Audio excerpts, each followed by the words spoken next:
Shalom, selamat pagi Bapak Ibu yang terkasih di dalam Tuhan Yesus.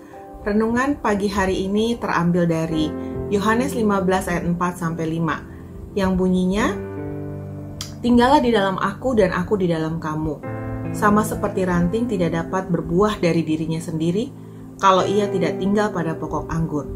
Demikian juga kamu tidak berbuah jikalau kamu tidak tinggal di dalam aku. Akulah pokok anggur dan kamulah ranting-rantingnya. Barang siapa tinggal di dalam aku dan aku di dalam dia, ia berbuah banyak. Sebab di luar aku, kamu tidak dapat berbuat apa-apa." Tema kita pagi ini, tinggallah di dalam aku. Tuhan Yesus mengumpamakan kita sebagai ranting pohon anggur. Untuk dapat tetap hidup, ranting harus melekat pada batangnya. Tuhan ingin kita memiliki hubungan yang erat dengan Dia. Jika kita tidak menempel pada batang, yaitu Tuhan Yesus, maka kita ranting-rantingnya akan mati. Kata tinggal dalam King James Version adalah abide, yang artinya to remain stable or fixed in a state. Sama seperti Nuh, sebelum air bah terjadi, Tuhan berfirman kepada Nuh untuk masuk ke dalam bahtera itu. Begitu Nuh masuk dan tinggal, Nuh mempercayakan keselamatannya di dalam bahtera itu. Kita juga harus tinggal di dalam Yesus dan Yesus tinggal di dalam kita, yang artinya kita mempercayakan seluruh hidup kita ke dalam tangan Tuhan. Jika kita mengandalkan Tuhan sebagai sumber kehidupan kita, berarti kita membuat Tuhan selalu tinggal di dalam kita, yaitu dengan percaya sepenuhnya kepada Tuhan.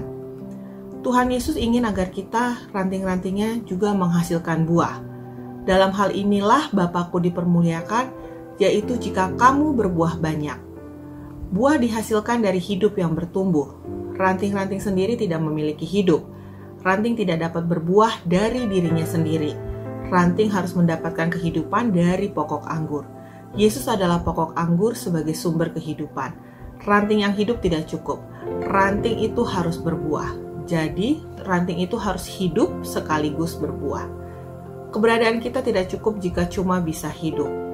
Kita harus hidup disertai dengan kemampuan berbuah dan berbuah. Hidup yang produktif adalah misi kita. Yang namanya buah harus bisa dinikmati orang lain. Berbuah bisa dimaknai hidup yang bermanfaat bagi orang lain. Jadi, agar hidup kita bermanfaat hanya mungkin terjadi jika kita hidup melekat pada Tuhan. Tuhanlah sumber nutrisi dan pusat kehidupan kita. Dari sinilah relasi dengan Tuhan harus dijaga, dirawat, dan dikembangkan. Karenanya saudara-saudara yang terkasih di dalam Tuhan Yesus, kiranya senantiasa kita hidup tinggal dan melekat di dalam Tuhan, sehingga kita bisa berbuah dan buah kita bisa dinikmati oleh sesama kita. Tuhan Yesus memberkati.